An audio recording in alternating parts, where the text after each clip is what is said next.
बिहार के मुख्यमंत्री नीतीश कुमार एक बेहद अनुभवी और दूरदर्शी नेता हैं, जिन्होंने बिहार की राजनीति में महत्वपूर्ण भूमिका निभाई है।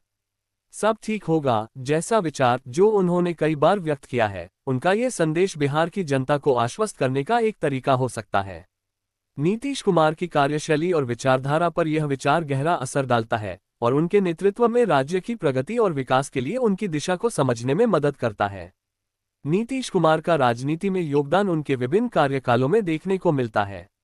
उन्होंने बिहार को कानून व्यवस्था, शिक्षा और स्वास्थ्य जैसे महत्वपूर्ण क्षेत्रों में सुधार के लिए कई योजनाएं लागू की हैं। इसके अलावा उनका सामाजिक न्याय और समानता के प्रति प्रतिबद्धता भी साफ नजर आता है। यह विषय काफी विस्तृत है और नीतीश कुमार की राजनीति, उनके नेतृत्व और उनके विचारधाराओं को लेकर कई दृष्टिकोण हो सकते हैं। सब ठीक होगा के पीछे एक गहरी सोच और राज्य के कल्याण के लिए उनकी प्रतिबद्धता छुपी हुई हो सकती है।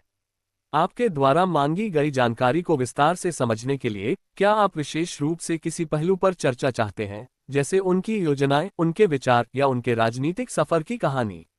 बिहार के मुख्यमंत्री नीतीश कुमार का राजनीतिक जीवन हमेशा से ही उतार चढ़ाव और कई निर्णयों से भरा रहा है।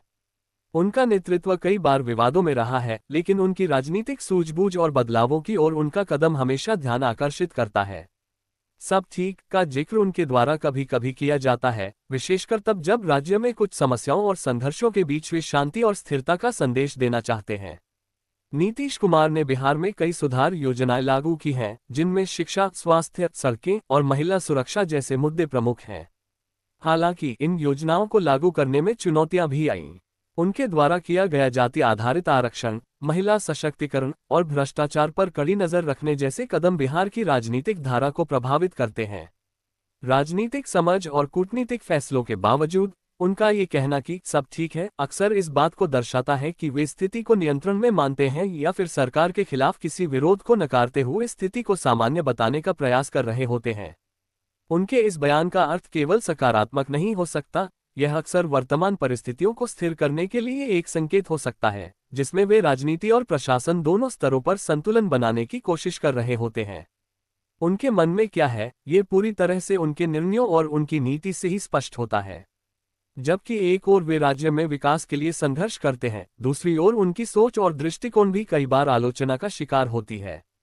उनके द्वारा सब ठीक कहने का मतलब कभी कभी जनता को यह विश्वास दिलाना होता है कि बिहार में सब कुछ नियंत्रित है और कोई बड़ा संकट नहीं है। नीतीश कुमार की राजनीतिक शैली और उनके मन की गहरी सोच को समझने के लिए हमें उनके पिछले कार्यकालों और फैसलों का अवलोकन करना होगा, जिसमें उनकी दृढ़ता, विकास की दिशा और कभी कभी रणनीतिक पीछे हटने की प्रवृत्ति शामिल है। उन्होंने कई बार व्यक्त किया है, उनका ये संदेश बिहार की जनता को आश्वस्त करने का एक तरीका हो सकता है। नीतीश कुमार की कार्यशैली और विचारधारा पर यह विचार गहरा असर डालता है और उनके नेतृत्व में राज्य की प्रगति और विकास के लिए उनकी दिशा को समझने में मदद करता है। नीतीश कुमार का राजनीति में योगदान उनके विभिन्न कार्यकालों में देखने को मिलता है।